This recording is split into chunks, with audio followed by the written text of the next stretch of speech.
The Quran explicitly and implicitly describes the concept of cause and effect, but it does so within a specific theological framework where Allah's will is the ultimate cause of all things. The Quranic worldview presents a universe that is not random but operates on a system of divinely ordained laws and consequences. Here's a breakdown of how cause and effect are described. 1. In the natural world, as Sunnatullah, the way of Allah. The Quran repeatedly urges humans to observe the consistent patterns in the universe. These patterns are the Sunnatullah, the established way of Allah, which never change. Example 1. Agricultural laws. And it is He who sends down rain from the sky, and we produce thereby the growth of all things. We produce from it greenery from which we produce grains arranged in rows. And from the palm trees of its emerging fruit are clusters hanging low. And we produce gardens of grapevines and olives and pomegranates, similar yet varied. Look at its fruit when it yields and at its ripening. Indeed, in that are signs for a people who believe. Quran 6:99. Cause, Allah sends rain. Effect, plants grow, yielding various fruits and grains. Example 2. Physical laws.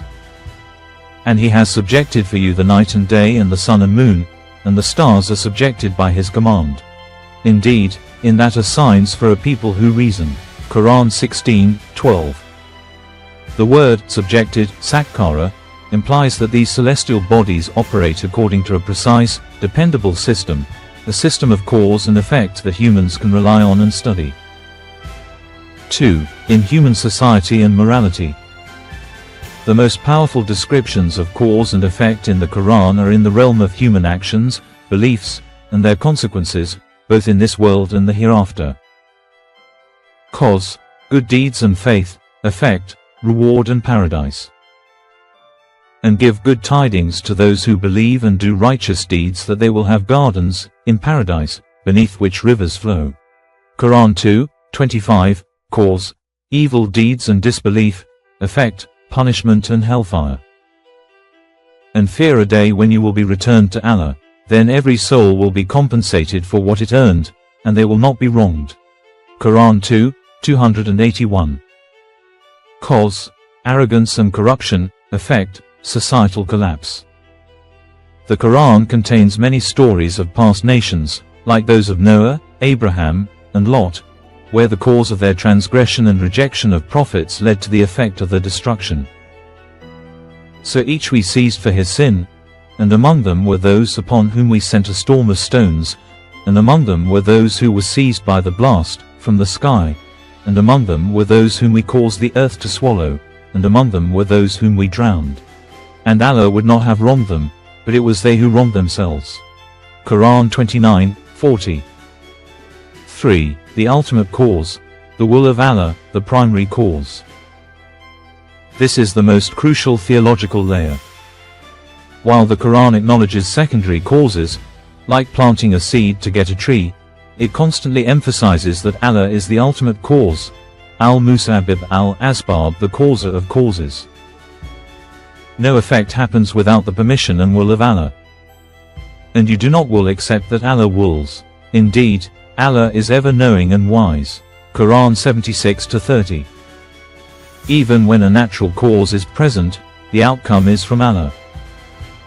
No disaster strikes upon the earth or among yourselves except that it is in a register before we bring it into being. Indeed that, for Allah, is easy, so that you not despair over what has eluded you and not exult, in pride, over what He has given you. Quran 57:22-23. The concept of asbab means. In Islamic theology, the relationship between cause and effect is often understood through the concept of asbab, means or intermediaries. Muslims are encouraged to use the means available to them, the secondary causes, but to place their ultimate trust, tawakkul, in Allah, the primary cause. For example, a farmer must plant the seeds, the cause, means, but understands that making them grow is ultimately from Allah. To conclude, yes, the Quran strongly describes a universe of cause and effect. However, it presents a two-tiered model. The observable, secondary level, a world of consistent natural and moral laws where specific actions lead to predictable consequences. This encourages science, reflection, and personal responsibility. The divine, primary level, all secondary causes are subordinate to the ultimate will and power of Allah. This fosters humility, dependence on God, and the understanding that the full effect of any action, especially in the afterlife, is determined by Him. Therefore, the Quranic view is not one of occasionalism, where God causes every event directly with no secondary causes, nor of a purely materialistic cause and effect. It is a balanced view that affirms both the reality of a structured universe and the absolute sovereignty of the Creator.